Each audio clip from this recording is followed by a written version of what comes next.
Cet épisode est une présentation de benpromo.ca. benpromo.ca imprime ta merch, que ce soit pour ton band, ton entreprise ou ton organisme. L'équipe de BenPromo œuvre dans le milieu culturel. Beaucoup d'ailleurs sont dans des bands, fait qu'ils sont bien placés pour aider leur clientèle. Ils parlent le même langage. Ils sont aussi là pour donner des conseils afin d'éviter que tu imprimes n'importe quoi. Ils vont te guider dans le choix des couleurs et dans le choix des quantités à imprimer pour éviter que ça te coûte trop cher. Ils ont l'expertise, c'est vraiment une équipe de confiance. BenPromo veut que tes produits soient beaux et qu'il y ait de la diversité. Ils ont même un certain penchant pour les sérigraphies de logos de band en branche d'arbre ou en décharge électrique. Ils trippent vraiment sur les polices de caractère indéchiffrables, mais qui look vraiment cool. C'est leur spécialité. Faut aussi dire que les personnes qui achètent sur benpromo.ca, c'est surtout des fans de musique qui veulent qu'il y ait le plus d'argent possible qui retourne directement dans les poches de l'artiste. BenPromo coupe le plus d'intermédiaires possible pour réussir à atteindre cet objectif. benpromo.ca, c'est aussi une boutique en ligne, fait que si tu as des produits à vendre, mais que tu n'as pas l'envie ni le temps de gérer une boutique en ligne, BenPromo est là pour ça. On y retrouve des CD, des vinyles, pas mal de trucs de slam disc, de Hell for Breakfast, mais aussi j'ai trouvé 2 pépites, dont le band metalcore Distant Going Under, pour ceux qui connaissent band du podcast Sans Retenue, était là-dedans. Fait que vous pouvez même vous procurer des deep cuts de Distant Going Under sur benpromo.ca. Fait que allez checker ça. Sinon, vêtements, t-shirts, jogging, hoodie, long sleeve, il y a des porte-clés, des pages, des macarons. Ils distribuent même les livres Macadam et le Jailhouse Rock Café. Pour ceux qui savent, j'ai reçu les invités et ceux qui trippent Histoire de la scène locale. Ces 2 livres-là sont pour vous et se retrouvent sur la boutique en ligne. Vous avez peut-être entendu parler aussi, c'est même eux qui ont imprimé les Luciens, les trophées des Gamiques. Alors s'il y a quelque chose là-dedans qui vous parle, communiquez pour plus d'informations avec benpromo.ca. benpromo.ca, c'est l'équipe de confiance pour tout ce qui a attrait à votre merch de Ben et d'entreprise. Donc, allez consulter le benpromo.ca. With arms wide open, under the sunlight. Crème, esti, je vais quand même garder ça, c'était trop beau. Oui, ben écoute, je peux t'en faire plusieurs des tunes de niaiseuses de même. Je pensais exclusivement de Creed, mais... Étrangement, je connais le premier album de Creed au complet. Mon beau-père trippait tellement là-dessus que je connais au complet. Je pourrais le chanter de A à Z. Et moi, c'est encore plus gênant. Moi, c'est les 2 premiers de Creed. Ouais, ben, sûrement les 2 premiers, moi aussi. Là. Je dis le premier parce que je voulais pas avoir l'air trop freak, mais d'après moi, le deuxième aussi, je suis pas mal down avec. Tu sais, c'était comme des pochettes AI avant AI, si tu t'en rappelles. Hey, c'était dégueulasse. Clayman, je pense, je sais pas trop. Man of ça. Clay, ou je sais pas trop. C'est clairement du genre 3ds Max cheap. Exact, là. Ouais, c'est vrai, t'as des connaissances en graphisme. On aura peut-être l'occasion même d'en parler. Ça serait le fun, ça. Je serais down avec ça. Je vais le monter un petit peu. Oui, vas-y. Puis en même temps, c'est le fun parce que c'est la première fois, je pense, que les gens vont entendre la voix de l'invité avant que j'avais fait mon intro. Fait que check, je vais procéder. C'est vrai, ça. Voilà, on va avoir vu pour la vidéo. Ceux qui l'ont écouté juste à l'audio, vous avez raté un visage délicieux. C'est ça, upgradé. Bon, mais check. Bienvenue sur le Clash Podcast. Cibole. Ça fait tellement longtemps qu'on en parlait puis qu'on est tout le temps pris dans nos vies d'adultes incessantes enfin, on peut le faire. Oui, mais c'est ça. Il y a eu plein d'occasions en plus. Il y a eu, pour ceux qui écoutent depuis Belle Lurette, il y a eu Stars à un certain point. J'étais dans le trafic pendant ce temps-là. Puis, mais théoriquement, tu as participé. Oui, quand même. C'est juste que je jouais à la game du gars qui était pas intéressé. Ne me tente pas d'être là.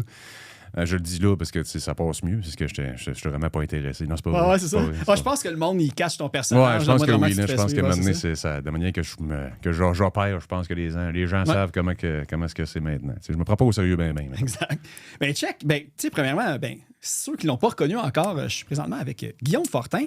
Je pense en plus que c'est comme une des premières fois que je reçois un musicien plus déterminé comme étant musicien plus qu'une personne d'un band en particulier, parce qu'on va avoir l'occasion justement de parler de tous tes projets.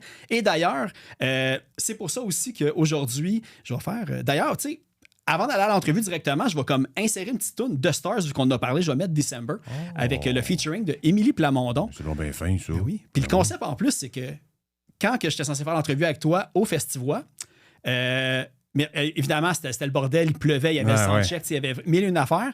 Puis j'ai fait comme, c'est pas grave, il y aura d'autres occasions. De toute façon, l'entrevue est prête depuis longtemps. C'est un vieux papier, ça. Ah, c'est ça. Une vieille feuille, ça paraît comme jaune un peu. Mais quand je suis sorti, j'ai je suis tombé face à face avec Émilie Plamondon. Ben oui, elle jouait puis ce on a pu soir-là faire on a pu faire une petite entrevue. Fait que c'est comme un callback de l'émission d'avant qui ramène à celui-là. Fait que tu vois, c'est le perfect fit. Puis d'ailleurs, justement, aujourd'hui, je ne vais pas faire jouer non plus de 10 Football ni de Big Wig parce que récemment, comme sans retenue, ceux qui écoutent les deux podcasts, quand tu mets malheureusement des gros bands qui veulent quand même que leur musique soit diffusée, Spotify les bloque. Oui, c'est vrai. Fait que je vais mettre des callbacks à ton historique musical tout autre. à fait correct. Ben oui. Mais tout ce qu'on va plugger pendant l'épisode, évidemment, allez acheter la musique sur Bandcamp, allez suivre les pages Facebook. Guillaume Fortin, drummer aussi, c'est comme, je pense, le centre principal de tes activités. Oui, j'ai laissé un peu de côté dans la dernière année, on dirait. J'ai comme plus focusé sur autre chose. Il y avait une part de moi qui trouvait que c'était un petit peu exhaustif, puis je vais pas le dire de manière trop péjorative, mais un petit peu fake. OK. Ça fait que je me suis dit, tu sais, pourquoi que j'aurais une page de drummer en particulier, tandis que, tu sais, finalement, mon produit, c'est moi. Tu sais, ça fait que j'ai comme un petit peu tassé cette approche-là. Mais, tu sais, ça reste quand même une réalité. Tu sais, je suis quand même ma propre business, puis, tu sais, je suis quand même pigiste pareil. Mais ma page de Facebook, elle marche plus depuis un an. Là. Tu sais, j'ai rien posté dessus depuis un an parce que... De toute façon, il y a YouTube aussi qu'on peut voir tes playthroughs. Oui, c'est pas mal là-dessus que ça se passe, en fait. Tu sais, je trouve que c'est moins organique aussi comme plateforme. C'est plus... Ben, Facebook meurt, là. Moi, je m'en rends pense compte que oui, un avec peu ce aussi. projet-là. Là, tu sais, je veux dire... maintenant, si tu payes pas ou que tu tags pas le monde dans ton post, ça va être dur d'avoir reach, l'exposure là. avec ça. C'est Tu sais, ça. fait que non, effectivement, l'algorithme est plus... effectivement plus pareil. Fait que c'est bien dur. Il fait chaud, ça, hein? Je suis pas tout Je seul. dégouline, je suis comme... Non, je suis pas tout seul. Moi, j'ai comme des drips dans la face. Faut que je... C'est le Sweaty Podcast. C'est ça. En plus, on est comme, tu sais, suintant, vieux, C'est ça. dégueulasse. Tu sais, c'est Fait pas que le fun. Hein? Si vous voulez que le podcast upgrade... Achetez-nous un air climatisé. Ben c'est ça, on va demander à Virage Sonore de nous payer l'air clim. Pour ça, évidemment, vous faites juste comme partager les épisodes à gauche et à droite pour que les bennes et la scène locale rayonnent. Mais sinon, si vous êtes dans le 1%, il y a le Patreon, évidemment. 3 piastres par mois pour l'audio d'avance, 6 piastres par mois pour la vidéo d'avance. Puis, évidemment, je fais des tirages à gauche et à droite quand j'ai des petites merch à faire tirer. Et sinon, évidemment, likez les pages, même sur Facebook, s'il n'y a plus personne qui va là-dessus, faites-les, on est tous bien contents. C'est pas grand-chose. Un air climatisé, en plus, c'est quoi, 150$, mettons, sur Marketplace? Là, ouais. Fait que c'est quoi? C'est 2-3 Patreon de plus. Puis tu l'as ton air climatisé. Là, J'en paye en un an. Les conditions de travail inexorables dans lesquelles tu travailles. Ouais. Faudrait que les normes du travail devraient se mettre là-dessus. Les invités ne voudront plus venir aussi, sinon. Là, fait que, on dit pas ça. Ah ouais. Mais bon, hey, on va écouter la tune December. Puis sinon aussi, merci à Simon Pelletier pour le montage audio. Puis comme si de rien n'était, la tune est finie. Fait qu'on est déjà redevenu à l'entrevue. Ça n'a pas été long quand même. Mais l'enregistrement de cet album-là, c'est fait comme un charme. Je me suis même pas d'y avoir été. Ah ouais. Mais c'était-tu... parce que j'avais vu en plus pour Stars... que tu avais fait aussi des sessions studio avec Alex directement aussi, mais je sais pas si c'était pour ça ou si tu as fait aussi pour... On a fait plusieurs approches avec Alex. On a fait... la première fois qu'on a travaillé sur Stars, c'était juste des tracks de drum avec ses idées dans sa tête un peu. Puis il y avait des shit tracks de git. Ouais. Après ça, on est retourné ensemble faire 2 autres singles. Puis on a travaillé des fois à distance sur d'autres petites tunes comme ça. C'est qu'on a eu 2-3 approches différentes. D'ailleurs, là, on a eu une dernière tune qui est sortie, Campfire, qui s'appelle celle-là, mixée par Scott Alquist, aussi, mon bon ami aussi, puis qui va sortir très bientôt, puis ça sonne comme la tonne de briques. Ça fait que ça va être très le fun. Regardez ça tout le monde. Ça va être sous Stars ou ça va être une tune de Chainsaw Beach? Ça va être sur Stars, celle-là aussi. C'est quelque chose qu'on veut remettre un peu sur la carte. Là. On était un petit peu lazy dernièrement. Pas lazy, mais tout occupé, je veux dire. C'est plus ça l'affaire. Ça fait que là, il faut comme qu'on rattrape la troupe ensemble, puis qu'on rassemble le monde, puis qu'on recommence avec ça. Ça fait que je pense qu'on serait dû. Il y en a un entre les États-Unis et Québec. Il y en a une qui est rendue entre Montréal et Québec aussi, c'est plus pas à facile. Montréal. Fait que c'est ça. C'est pas facile. Des gens de qualité, il faut que tu ailles les piger des fois un petit peu plus loin. Ça garde, on s'aime trop, c'est qu'on se lâchera pas. Écoute, on va continuer ça. C'est quasiment le thème central en plus de l'épisode d'aujourd'hui, on va dire des membres de qualité, parce que on va passer un peu là, comme toutes les bands avec lesquelles tu participes, mais tu sais, t'es comme, on va dire, une personne très chanceuse, je pense, qui a commencé à travailler avec des bands qui idolâtraient, on va dire, dans sa jeunesse. Puis que... Clairement. Puis je pense que chanceux, c'est vraiment le mot, parce que je le répète souvent moi-même. J'ai été à la bonne place au bon moment. Puis, tu sais, il y a beaucoup de monde qui aurait mérité les mêmes spots que moi, je pense, là, pour jouer avec des bands que dans ma tête à moi, il était légendaire, mettons. Tu sais, back in the days, que j'écoutais moi aussi. Ça fait que je suis hyper reconnaissant de toutes les opportunités qui m'ont été offertes avec la musique, puis tu sais, tout ce que ça m'a amené à voir, puis à découvrir les pays différents, puis tu sais, les gens merveilleux que j'ai rencontrés à travers toute cette trip-là aussi. Ça fait que chanceux, c'est le bon mot. Là. J'ai été à la bonne place au bon moment, puis tu sais, j'ai jamais pris ça pour acquis. Là, ça va toujours être un privilège de jouer de la musique. Là, parce que, en plus, on l'a mentionné en intro, il y a Big Wig, il y a Ten Football, que c'est deux bands aussi qui, je veux dire, que les fans québécois là, ont la chance de voir quand même régulièrement. Big Wig, un petit peu moins depuis un certain temps, mais Ten Football, j'imagine, à chaque année et demie à peu près. Oui. Mais, avant ça, le monde te connaissait pour Our Darkest Days, que tu as été là-dedans pendant un bout. Oui. Mais moi, où j'ai comme eu un moment que j'essaie de trouver comme, on va dire, la transition skate-punk rapide, j'ai trouvé plein de bands avec qui tu as participé avant, mais j'ai l'impression qu'avant Our Darkest Days, tous tes projets précédents tournaient plus autour du rock, peut-être un petit peu plus lourd, mais tu n'avais pas d'une rapidité technique comme qu'il y avait eu dans cette band-là. C'est intéressant quand même que tu approches ça parce que il y a beaucoup de mettons, les gens qui me connaissent pas beaucoup vont penser que je suis un drummer de punk, que je suis un batteur punk, mais pas pantoute. Okay. Je peux en jouer puis je suis capable de l'exécuter correctement quand c'est le temps d'en faire, mais à la base, j'adore la musique puis toutes les beats, à part le rackathon. Les anti-beats que tu peux pas t'en sortir, c'est ça.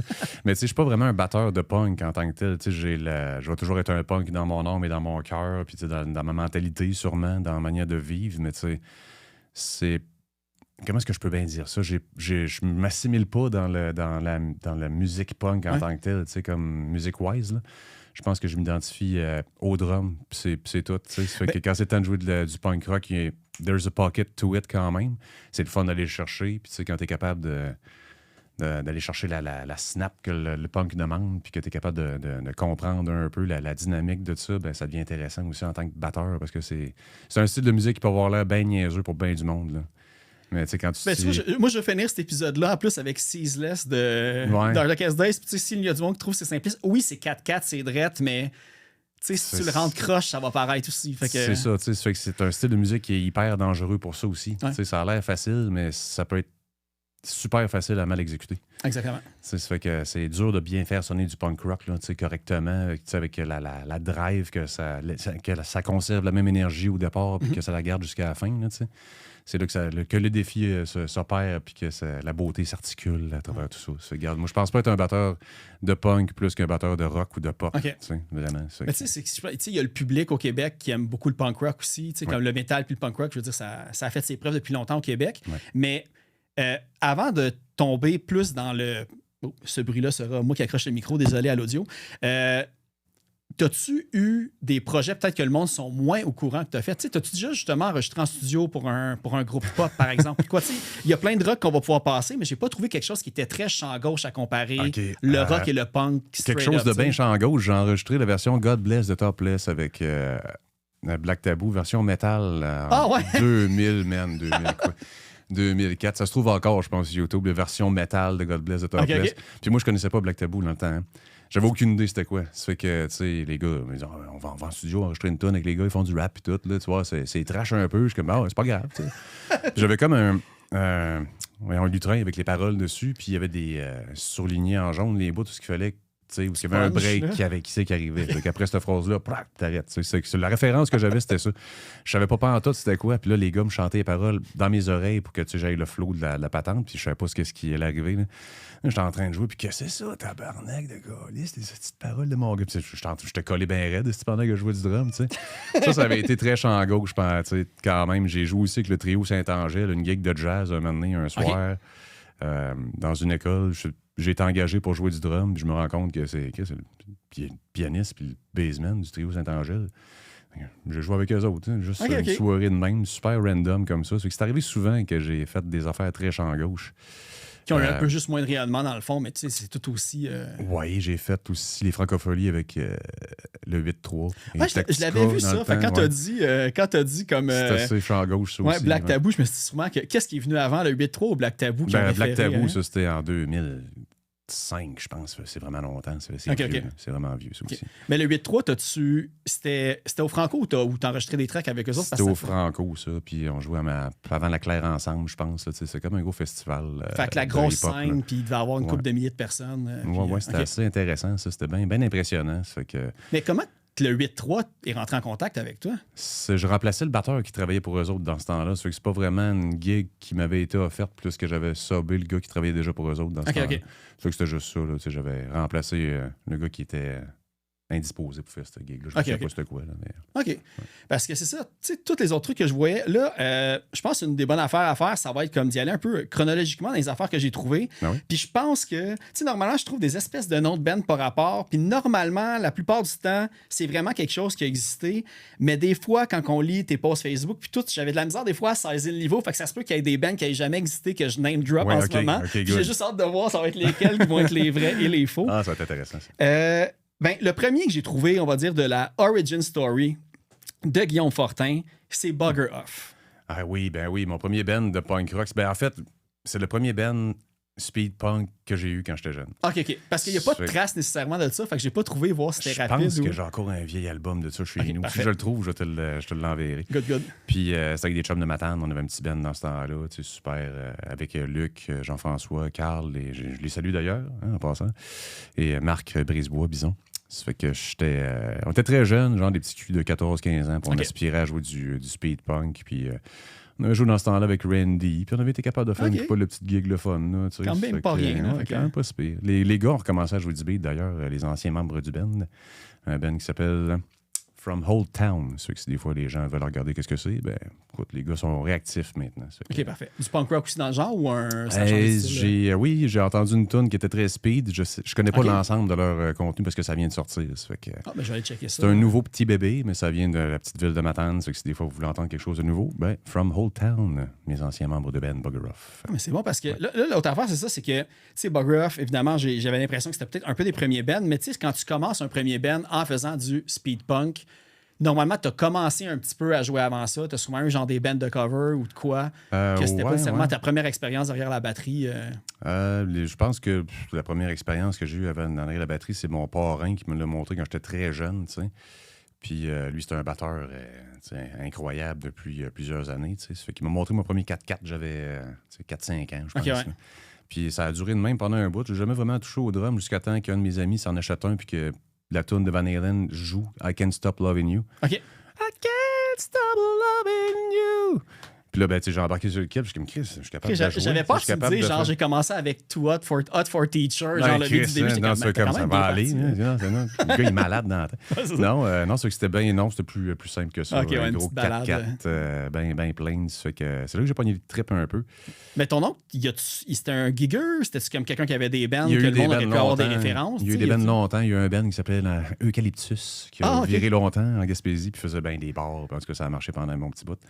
Puis là, présentement, il ne peut plus jouer de musique parce qu'il est arrivé un petit accident de moto, mais c'est ça. Faut que... Faites attention à vous, les batteurs. C'était un pro.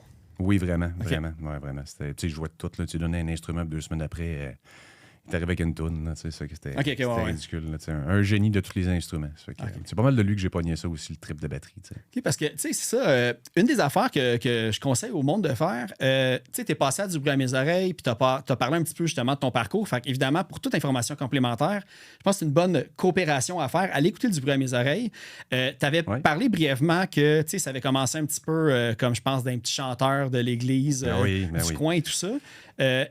Est-ce que tu te souviens que tu voulais devenir chanteur avant drummer? Tu t'avais-tu comme d'autres... Non, moi, j'étais très Freddie Mercury quand j'étais jeune. Là. C'était mon héros. Ça fait que, moi, je voulais devenir une rockstar, chanter puis être le frontman. Mais j'étais bien trop gêné. J'étais super anxieux quand j'étais jeune. Ça fait que jamais j'aurais été capable de devant faire les ça. crowds eucharistiques. Ouais, tu sais, ça fait que là, moi, j'étais caché en arrière. J'étais un petit chanteur. Ça fait que ça paraissait pas avec ma grand-mère en plus. C'était safe. Mais j'aurais jamais été capable de faire un chanteur, je pense... pas avant un bon bout, là, clairement. Je sais que jouer de la batterie, c'était plus confortable pour moi. J'étais un petit peu plus en retrait, plus caché un petit peu. C'est que j'étais à l'aise avec ça aussi. Mais c'est-tu quelque chose que tu aimerais faire aujourd'hui? Parce que tu sais, t'es crédité sur l'album, l'avant-dernier album, je pense, de Ten Football, entre autres, tu as des backs qui sont faites sur une des tunes. C'est vraiment quelque chose que j'aimerais faire, honnêtement, d'avoir un trip, d'avoir un band à moi qui chante le lead. Okay. C'est vraiment quelque chose que j'aimerais, mais tu sais... T'as-tu déjà des tunes?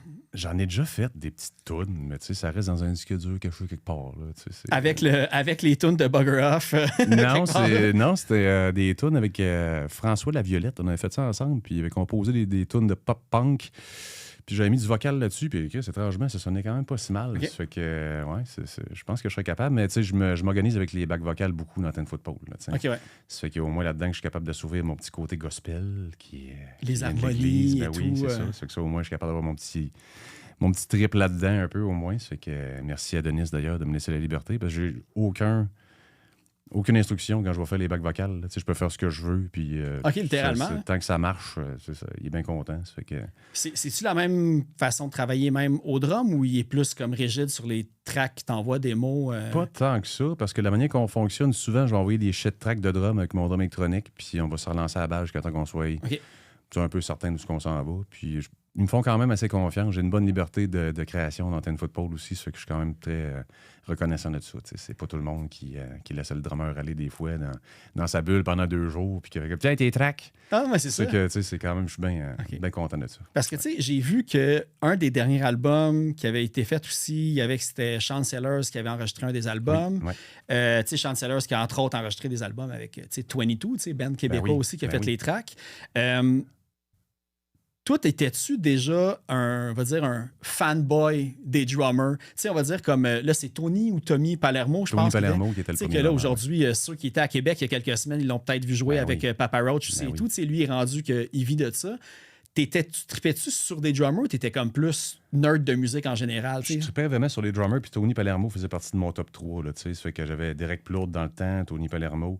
J'avais aussi Josh Freese, qui était comme un de mes gros héros dans le temps, évidemment. Un inévitable. Oui, puis tu sais, c'est quand même le gars qui m'a donné aussi l'idée de faire ce que je fais là, mettons, là, de me soumettre à plein de projets puis de travailler avec plein de monde différents.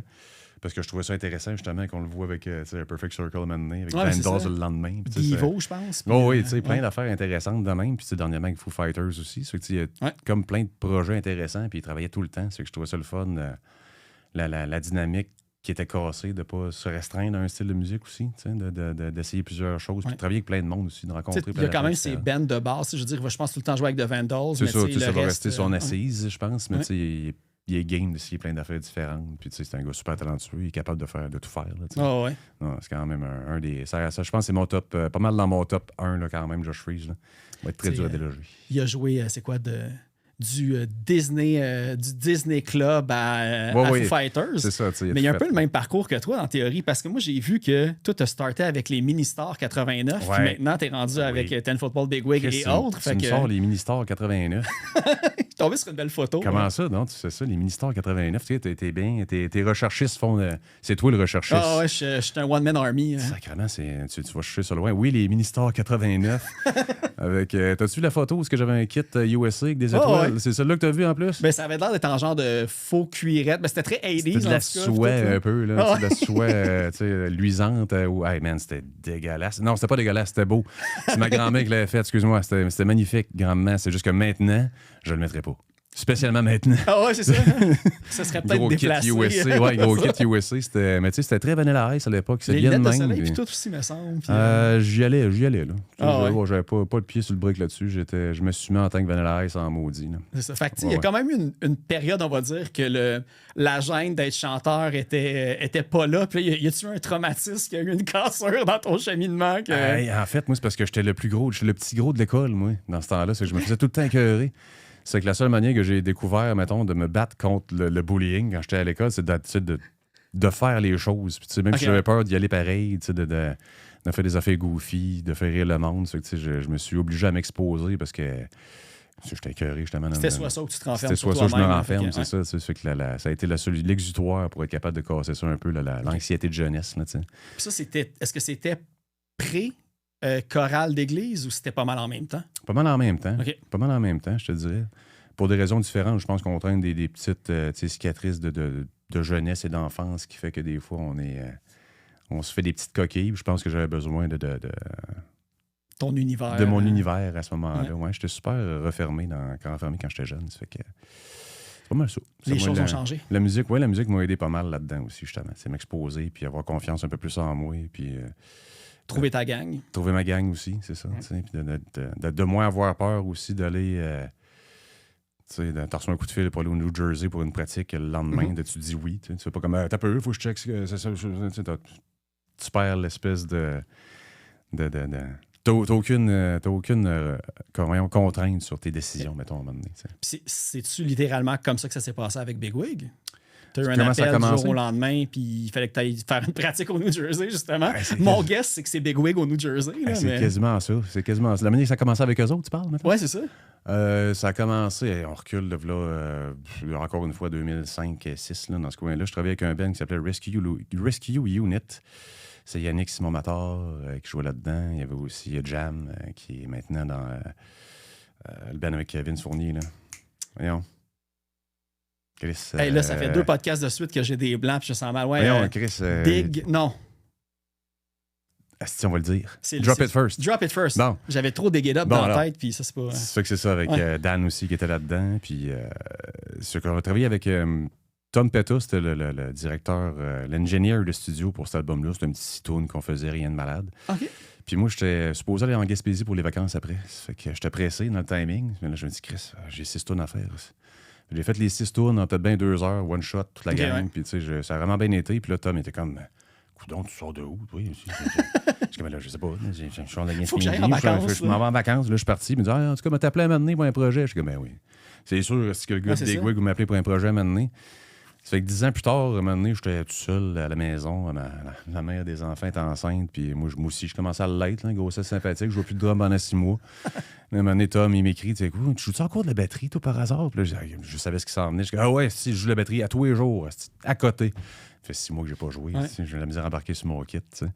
Ça fait que ça a commencé de même avec eux autres. Une petite tournée. Je partageais la première tournée avec 2 autres drummers. Ah, ouais. OK. Oh, oui, parce que. C'est un drôle de setup. C'était vraiment fucké, ça, par exemple. Ça, c'était un petit peu fucké, mais. Tu sais, je jouais les mêmes 7 tonnes à tous les soirs. On se partageait des tunes chacun. J'en avais 2 un soir, puis tu sais, m'amener 2 un autre. J'étais comme backup drummer. Quand même relax comme tournée quand tu y quand même pas penses, super. hein. Quand même pas super. Ça fait que ça commençait de même. Après ça, j'ai eu ma vraie première tournée avec eux autres, temps plein. Première tournée de 3 semaines, je pense. C'est là qu'on a fait la première partie de Billy Talent aux Grandes Fêtes du Saint-Laurent, je pense. Okay.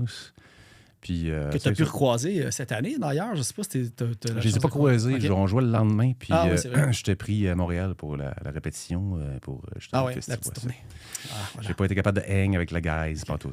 Mais c'était qui les 2 autres drummers? C'était-tu comme, je pense qu'il n'y avait pas un Matt puis un Dan qui avait joué avec eux autres aussi? C'était Matt puis Rob qui étaient OK, fait que c'était quand même des drummers qui avaient joué avec Big. Tu sais, je pense que Matt, il a été sur le premier puis le dernier. C'était Matt, il a joué sur... Il était sur Merry Melodies, me semble, sur Reclamation. Ou non, sur Tragedy? Je pense que Dan a joué sur le premier, après ça, Matt a joué sur le deuxième et troisième. Ça veut dire, ouais, quelque chose de même. J'ai regardé le Discog tantôt, puis je suis tout mêlé. Là, n'importe quoi, mais j'ai l'impression que c'est un peu ça. OK.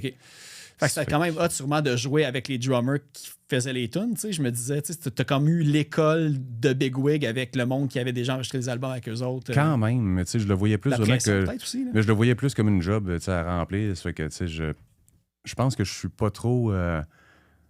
on disait fanboy tantôt. Je pense que je suis pas trop fanboy quand même parce que, tu sais, j'essaie de garder en tête qu'on a une job à faire puis tu peux pas te laisser impressionner par des affaires comme ça quand t'as une job à rendre, des tunes à jouer puis des festivals à faire. Ça fait qu'il faut que tu sois quand même... Tu sais, ces gens-là, ils ont fait la même chose que toi. Ah, mais c'est ça. Ben, de toute façon, si t'es trop fanboy, j'imagine le monde, ils vont juste... Tu veux pas être le gossant que le monde ne veut plus engager. Il y a ça aussi. Ouais, c'est ça. Il y a ça aussi. Il faut que tu restes professionnel et que tu sois... Tu peux tout perdre demain. Là. Ouais. Si tu fais pas ta job comme du monde, tu peux rien prendre pour acquis puis tu peux pas te faire impressionner par rien parce que c'est ces genres d'affaires-là qui vont te déstabiliser puis faire que tu peux perdre tes gigs. Là. Ah, c'est ça. Fait que non, faut que tu restes de glace puis tu fais tes affaires. Ta place, tu la mérites.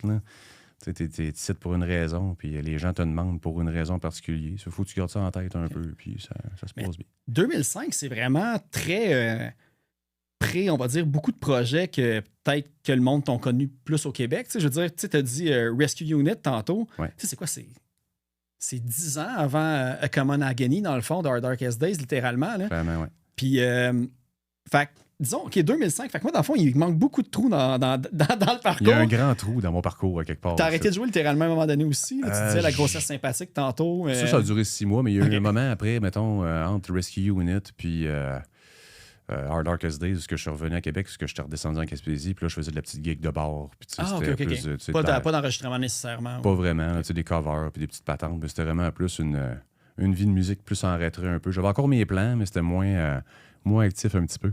Okay. En Gaspésie, dans ce temps-là, c'était dur de faire vivre sa petite business de drums. Ça fait que tu prenais ce qui passait. Okay, ouais. Fait que je jouais dans un hommage. Je faisais des covers dans des bars pendant toutes les fins de semaine. C'était correct pendant un bout. Mais souvent, c'est ça qui a quasiment de plus payant aussi. Là. Je pense que tu en as même fait un petit peu post-pandémie, là, que tu avais l'air d'avoir ta journée c'était à Trois-Rivières ou à Shawinigan, je suis plus certain. C'était à Trois-Rivières. Je vais recommencer à faire ça aussi d'ailleurs, des petites soirées d'animation tout seul, là, avec juste un kit de drum. Puis, je trouvais ça le fun. Tu dis des niaiseries. Puis, t'as une coupole de tonnes à travers, des petits covers sympathiques, de la grosse pop. Rien de compliqué. Mais ça fait penser à. Quand j'ai vu les photos, je voyais, parce que j'ai revu Old School Politics au Poudza Fest, puis ça fait très Tony la sauce, je trouve. Oui, aussi, c'est vrai. C'est vrai, il y a ça aussi, mais Tony est bien plus setup que moi, puis sa formule, elle marche en tabac. Ça va flash bien, en esti ce qu'il fait. Je trouve ça super le fun. Ouais. C'est pas mal moins organisé ce que je fais. C'est un petit peu plus chaotique. Plus pub que grande scène. Un petit peu plus BS. OK. Ouais, c'est ça. OK, mais dans le fond, disons, là, on va dire Rescue Unit, puis je pense que ça m'a même passé à côté du radar, cette affaire-là. Parce que moi, les premiers bands que je voyais, après, on va dire Ministar 89 puis Bugger Off, le premier, puis là, j'ai pas de date, fait que ça se peut que je mélange comme l'ordre des choses. OK, on y va. J'avais The Players. Oui, ça, c'est fait, tabarouette, The Players. Ça, c'était un band pop-punk qu'on avait dans le temps.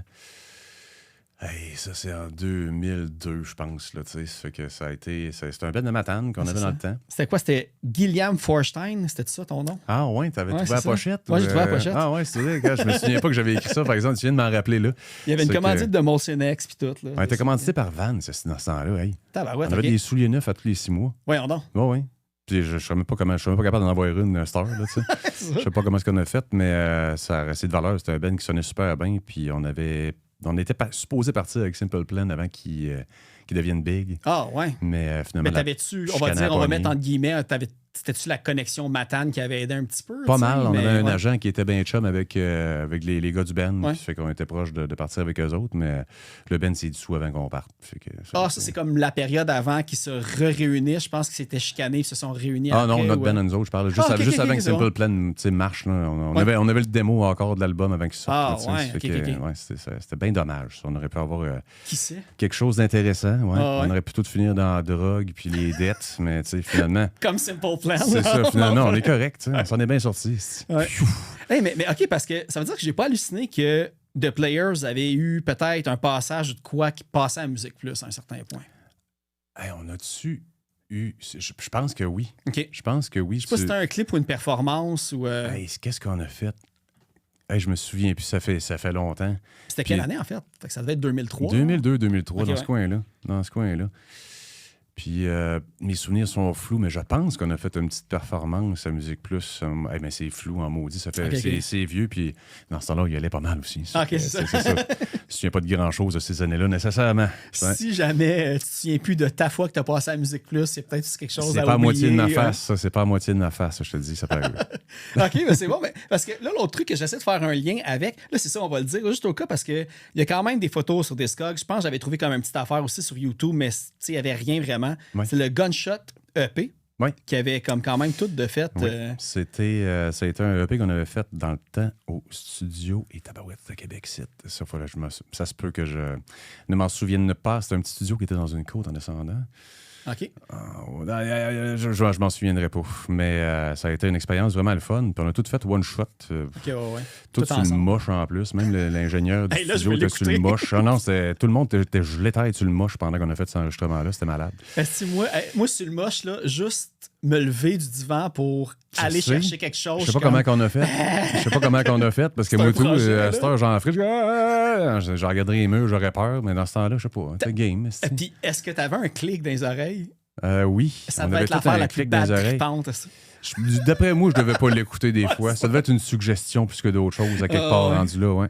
C'était des bonnes années, ça. On a eu du fun en maudit que c'était ben là. Puis on a fait bien des choix à travers le Québec. Puis c'était pas mal trippant. OK, quand même. Puis est-ce que c'est-tu ce groupe-là? Là, j'ai vu par après, je sais pas si ça a été le band qui s'est transformé, mais j'ai vu The Roadkill. Ça a été pas mal les mêmes membres du band, sauf Alexandre Soucy qui était le chanteur dans ce temps-là de Players, qui était pas... il n'était pas déménagé à Québec à ce moment-là, sauf qu'on a juste le restant de Players a fait The Roadkill. Puis ça a duré un bon petit bout aussi, là, un bon 3-4 ans. J'ai vu que vous avez comme gagné l'Omnium du rock là, quand même. On avait gagné à Québec, mais on avait perdu la finale à Montréal, je pense. contre qui, juste pour savoir si le gagnant est encore là aujourd'hui puis que les choses étaient... Je vais-tu m'en souvenir? Attends un petit peu. Je sais que c'est un band de rock, là, je pensais à Airborne pas mal, là. Ah, OK. Là, on dirait que j'ai comme juste un petit souhait que ça soit genre Jonas, puis qu'il y ait le lien avec Simple Plan, que Simple Plan, ils se sont fait signer au lieu de Jonas. Ouais, ça aurait été un papier de loophole, mais non, c'est pas ça. Je me souviens pas, non, je pense pas que le band existe encore, honnêtement, parce que... J'essaie de penser à un band rock. OK, moi, je vais checker dans tu les gagnes un archives, concours, puis 2 ans après, ton band, il marche plus, là. Non, mais c'est ça, là, la tête enflée. Tu dis ça dans un souper de Noël. Là, moi, j'ai déjà gagné un concours, moi, ici, avec mon band, mon orchestre. Le minium du rock, quoi? Le minium du rock, là. T'as fini premier, ici. Fallait vendre des billets, par exemple, là. Ah, c'est ça, fallait que tu vendes 20$, puis c'était comme à main levée, genre un peu comme Emergenza, ces affaires-là. Ouais, tu sais comment je savais pas que c'était comme ça, par exemple. Tu sais comment est-ce que c'est. Ah, j'ai été là, moi aussi. C'était correct. Moi, je peux te dire, j'ai joué au Medley puis au Club Soda, mais j'ai des mononcles puis des matantes qui m'ont acheté des billets pour que je fasse ça aussi. T'achètes pratiquement ta passe pour jouer là-bas, mettons, mais c'est pas grave, au moins tu le fais. Tu fais ça la pédigree quand même. Ah, OK, c'est bon. J'avais regardé parce que ça, de Roadkill, l'autre affaire, j'avais vu. Je pense qu'il y avait des membres qu'aujourd'hui sont dans Bas d'Actan aussi là-dedans. Ça se peut-tu? Éric Tanguay était dans Bas d'Actan. Il l'est plus maintenant. Je pense qu'il a quitté depuis 2 ans pour se consacrer à sa vie familiale. OK. Puis je sais pas si Bas d'Actan vire encore tant que ça. Honnêtement, j'ai perdu un petit peu de vue. Ça fait longtemps, c'est ça? Ouais. Okay. Je sais pas, peut-être bien que c'est un petit peu plus tranquille ce temps-ci, mais oui, il était fun fact, Roadkill, c'est aussi le nom du Ben que Ben Stiller avant qu'il devienne un humoriste et comédien populaire. Y avait-tu Roadkill avec ED aussi? Là, on dirait que je doute, là. Ah ouais, peut-être que non, mais ça devait être Roadkill. Là, Colin, on était spot on, finalement. Ouais, on tenait de quoi? La carrière vous attend. Ah non, on a tout échappé. On a tout échappé. Fait que ça, c'est pas... OK, là, après ça, là, je pense que je suis pas pire dans la chronologie des choses. Oui, ça se place bien quand même, en ordre. Là, les Fauves, ils ont suivi où il y a eu quelque chose entre The Roadkill puis les Fauves. Y a-tu eu quelque chose? Non, je pense que ça a été pas mal de Roadkill. Puis après ça, on a commencé les Fauves avec Patrick Cyr, Rémi Cyr, Chuck, mon bon chum Chuck à la base. Non, c'était le fun. Ça aussi, ça a duré un bon 4 ans. Okay, ouais. Avec Germain Chouinard, qui était excellent à la voix aussi. Il y avait une grosse voix de même. Ça donnait vraiment. Du rock. Ah oui, ça donnait un gros grain. C'était vraiment le fun. Mais c'est ça, on a fait un gros show ici à l'Impérial. Puis ça a été, je pense, le seul qu'on a fait. Malheureusement. Ça aurait dû continuer, mais. Mais est-ce que tu comptes les Fauves puis les Trimpes comme étant le même projet ou toi, quand c'était les Trimpes, c'est là que tu étais peut-être parti? Je pense que moi, les Trimpes... Non, moi, ça a changé pour le Fauve, je pense. Quand là, OK, c'est le sens inverse. Okay, c'est ça, exact. Je pense que oui, ça a été renommé avant que je parte parce que c'était juste un rebranding, mais rien de... C'était pas pour marquer un changement de line-up là, ou de quoi de même. Là. Fait que, tu sais, comme si ça a été quand même un gros projet. Parce que si vous avez fait l'Impérial et tout, ça, c'est une autre affaire. De un moment donné, la vie a fait que le Ben a fini par se séparer à cause justement des affaires familiales, la job, le temps et tout ça. Ou parce que vous aviez de l'air quand même dans une bonne lancée. Il y a comme eu un blitz à un moment donné quand je regardais le Facebook, que ça avait de l'air vraiment comme à bien fonctionner. Vous aviez un bon rayonnement aussi. Puis, Quand même. Moi, je suis parti pour me consacrer plus un peu sur le Hard Darkest Days à ce moment-là. OK, ouais. On était en processus d'avoir notre première fille, je pense aussi. Moi, la mère des enfants. J'avais comme tassé un peu mes projets de musique pour les projets familiales, mettons. Fait que c'est un petit peu ça. Après ça, on est retombé plus dans le speed punk avec Hard Darkest Days. Ben ouais. Puis c'est là que le tremplin a pogné. Puis c'est pas mal à cause de ça que ça a parti, honnêtement. Là. Parce que, tu sais, quand je regarde le nombre de bands que tu as eu, qui ont enregistré des trucs, qui ont eu des bonnes opportunités et tout, tu as dit à un moment donné, tu as arrêté, tu allé faire des gigs en Gaspésie puis tout. C'est-tu comme un point justement que tu étais comme écœuré d'être un peu obligé de dealer avec un band? Là, là, des covers, c'est des covers, tu roules, ça y va par là.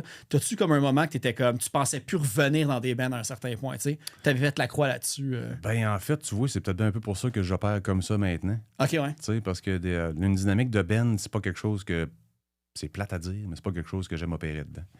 T'sais, j'aime pas ça aller travailler les mêmes 10 tunes 2 fois par semaine. J'aime ça avoir plusieurs projets pour que ça bouge un peu. Je respecte ça, le monde qui met beaucoup de temps dans le local de pratique, mais j'aime ça apprendre plein de trucs. C'est vrai que quand c'est le temps d'avoir un band, j'aime bien mieux travailler pour un band sérieusement que de la regarder texter quelqu'un dans le divan pendant une demi-heure. OK, ouais, c'est ça. Mais si on va dire une de tes... Pas une crainte, là, parce que ça peut être quand même positif, mais mettons là, que pour une raison X, Stars devient à te demander autant de temps qu'avant de partir en tournée avec Big Wig ou Ten Football, disons, parce qu'il y a eu un gros boom et tout. Ouais. Tu vas-tu faire comme, ben là, c'est une belle opportunité, tu sais, je veux dire, c'est un band compas original, mais tu te demande autant de temps que tes autres gigs, dans le fond. J'en suis rendu à un point où je me pars des bands avec les gens que j'aime aussi. OK, ouais. Ça fait que j'embarque avec Alex, qui est comme un de mes meilleurs potes au monde, Scott aussi, que j'adore au bout. Ça fait que c'est tout du monde que j'aurais aucune misère à jouer dans un band, qui sont super smooth, puis qu'il n'y a pas de drame, puis de patentes mesquines, puis de placotage dans le dos, puis de patentes hypocrites. Ça fait que ça, je choisis mon monde, je choisis ma gig un peu, puis c'est peut-être bien pour ça aussi que j'opère, comme on le dit, là, avec plus d'une manière freelance. Okay, ouais. Plus Puis, à l'aise de faire ça. Est-ce que t'es-tu capable? Là, je sais pas, je pense que j'ai vu comme une couple de.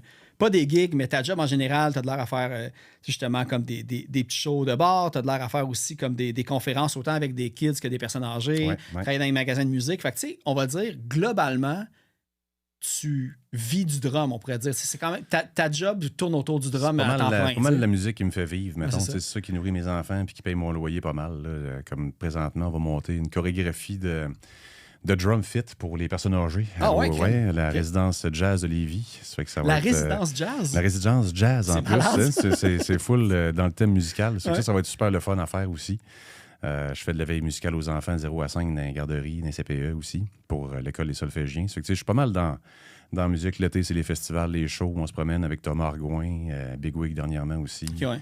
Ça fait qu'il y a pas mal de projets qui... l'été, c'est là que ça bouge pas mal aussi pour moi. Là. Ça fait que... C'est là que c'est ton moment fixe. Là. Autant tout le reste, il faut que tu trouves des petites gigs, des affaires comme moi. Faut que tu jongles un peu, par exemple. Ouais, c'est ça qui est plate. Là. Ouais. Faut que tu trouves, tu as tout le temps l'horaire dans les mains.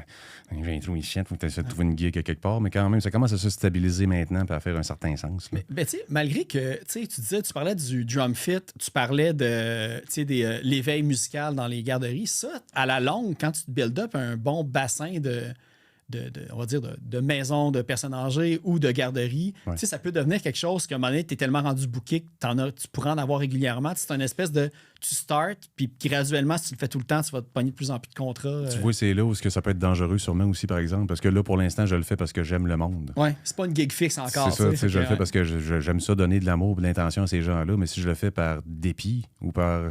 Obligation. Souci pécunier, je suis pas sûr que ça va être la même intention, la même, tu sais. Le gars arrive dans les garderies, là, fucking bête avec les kids. Là. C'est ça.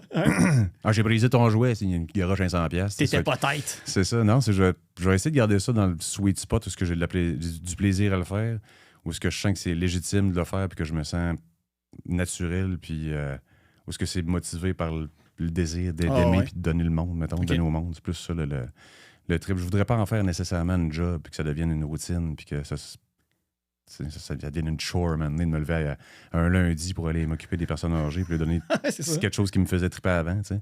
Ça fait que oui, il y aurait sûrement l'opportunité d'en faire une vie, puis mais je pense que je le garde juste comme une petite pépette, tu le sais. Okay. Mon petit plaisir coupable de travailler avec mes personnes âgées et mes petits jeunes, puis je trouve ça le fun. Tu sais, un autre élément que tu es, on va dire, chanceux d'avoir atteint ce niveau-là, puis d'avoir eu comme les gigs pour, c'est que tu es on va dire, des rares drummers dans la scène punk que je connaisse, en tout cas, qui a comme des commanditaires aussi. Ouais. Tu sais, je vois que t'as les Ebanor, t'as Major Drum aussi, puis tout ça. Est-ce que la première fois que tu as eu une commandite, c'était quoi ta réaction un petit peu? Parce que c'est quand même hot quand tu sais que tu as comme des affaires qui vont être, on va dire, données entre guillemets, parce que ça coûte crissement cher avoir un drum, puis tout, juste les baguettes puis les pots, tu te ruines à cela. D'ailleurs, je t'ai emmené une paire de baguettes que je vais te donner tout à l'heure. C'est la commandite de London Drumsticks qui travaille avec moi depuis 3 ans, je pense, que j'étais avec eux 2 ans. C'est qu'ils m'ont fait une belle petite paire de baguettes, le custom, c'est super beau. Ils ont plein de mâches, ils ont déjà joué, mais c'est pas grave, je te donne pareil. Ah yes, ça va, c'est encore mieux. Ça va aller dans mon musée ils ont servi. du rock. C'est ça, c'est super cheap, ils ont servi. Ils sont un peu cassés, puis il y a du sang dessus maintenant. Je pense que oui, il y a peut-être de l'hémoglobine à quelque part. Ça doit valoir quand même plus que... Ta paye de 2 collants, le Clash Podcast. Non, je pense que c'est au moins l'équivalent. Écoute, moi, je le prends très bien, celui-là. Oui, la première commandite que j'ai eue, en fait, c'était Diril Cymbales, avec qui je travaille encore. C'est une compagnie de cymbales turques.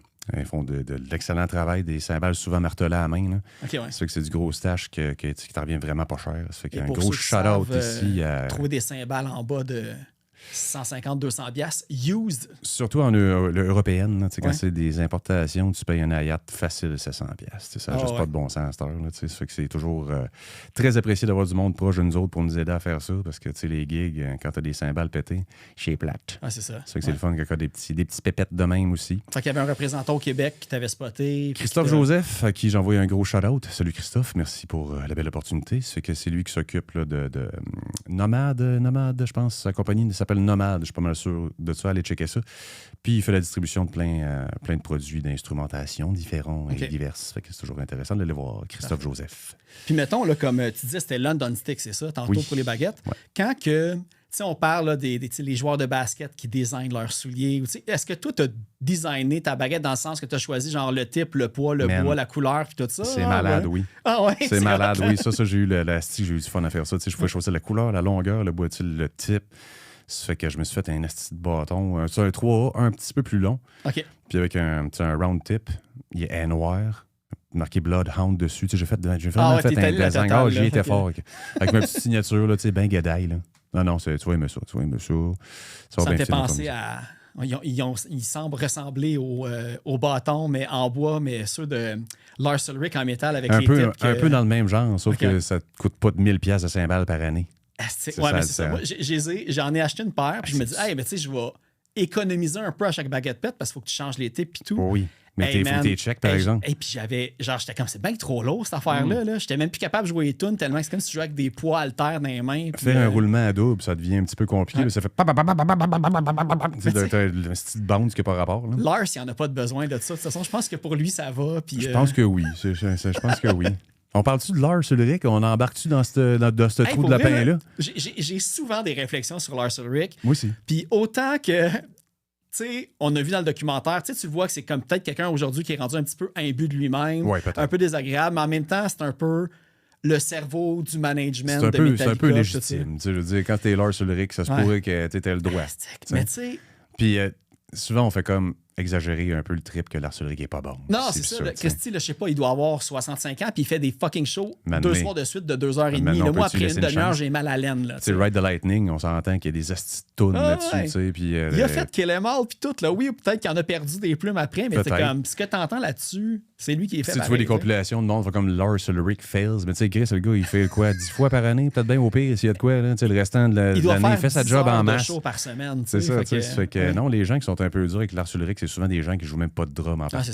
Moi, je joue du drum à cause que je tripais sur Lars Ulrich. Clairement, la production du Black Album, il n'y a pas de faire craque, ça n'a pas fait te lever le poil des bras quand t'entends le drum de ça. Si tu joues pas de drum puis tu veux commencer par un album, quasiment le Black Album, c'est parfait pour ça. C'est parfait. C'est parfait pour ça. T'entends tout super bien, les tunes sont accessibles, c'est pas trop rapide non plus. Je me demandais si on allait avoir un grand débat puis toi t'allais me dire non, fuck lui. Moi, je suis comme tu vois, non, tu vois, j'ai pas d'animosité envers Lars Ulrich. Tu vois, non. Non, pas vraiment. Je suis un grand fan du vieux Metallica. Là, maintenant, j'ai un peu moins d'intérêt sur ce qu'ils font. J'écoute les albums une fois, puis je pars. Moi, après Load puis Reload, j'ai arrêté, puis j'aime ces albums-là. Moi, je pense que ceux que j'écoute le plus aujourd'hui, c'est eux, en me disant... Ça aurait été le fun que le band arrête là. Oui, OK. Puis que finalement, on puisse entendre ce que James Hetfield est capable de faire autre que du métal. Tu sais, quand il chante Tuesday's Gone puis des affaires de même, tu fais, man, il pourrait avoir une carrière solo depuis 20 ans, ce gars-là, puis ça pognerait. Il aurait pu faire un genre de petit projet de Southern Country de malade, puis ça aurait marché au bout. Crise de voix, tu sais. Puis, Fait que moi, c'est ça. Puis en plus, je pense que c'est à cause de Lars qui est encore là, puis des contrats, puis tout. Ou ben non, ils se sont dit, on peut pas arrêter notre carrière avec la coupe de cheveux qu'on a là. Ah, peut-être. Peut-être qu'ils se sont dit, on peut pas arrêter ça ici. Il faut au moins se laisser pousser les cheveux encore un petit peu plus. Mission accomplie, boys. C'est fait. Metallica and Lars for life. Oui, je pense que oui. Écoute, on peut pas dissocier Metallica de l'influence que ça a eu sur nous autres, sur la manière qu'on joue nos instruments maintenant. Puis, à chaque fois que je donne un coup de cymbale avec un snare, non, c'est ça. T'as comme... Je viens de faire un Lars. Là, ça punch, c'est surprenant. Ça marche tout le temps. C'est ça. Respect, Lars. Si tu nous écoutes... Oui, respect, Lars. Respect. Écris-nous. Je vais le taguer. Peut-être que Lars... Chris, pourquoi pas? On dit des belles affaires sur Lars. Il doit avoir plein de temps libre en plus depuis qu'il a vendu ses toiles. Il peint-tu?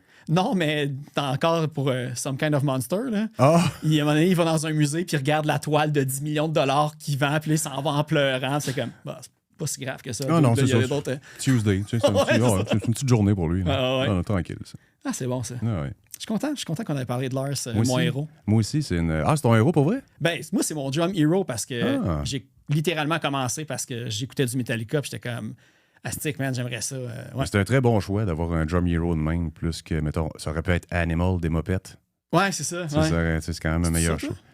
Je te dirais que On c'est pas dirait loin. que ça Je te dirais que c'est faisait pas mal, loin. ça. Là. C'est quand même la fait qui m'est sortie du cerveau très rapidement après Ouais, Lars ouais. Ulrich. Ça fait que des grosses influences. T'as Ouais, pas parce remarqué que, tu quand je joue que je suis un peu. Ouais, peut-être, hein, c'est ça. Ça ouais, me prendrait ouais. juste un micro pour t'entendrais le son que je fais. C'est pour ça qu'on m'en met pas un. C'est de la polyrythmie vocale.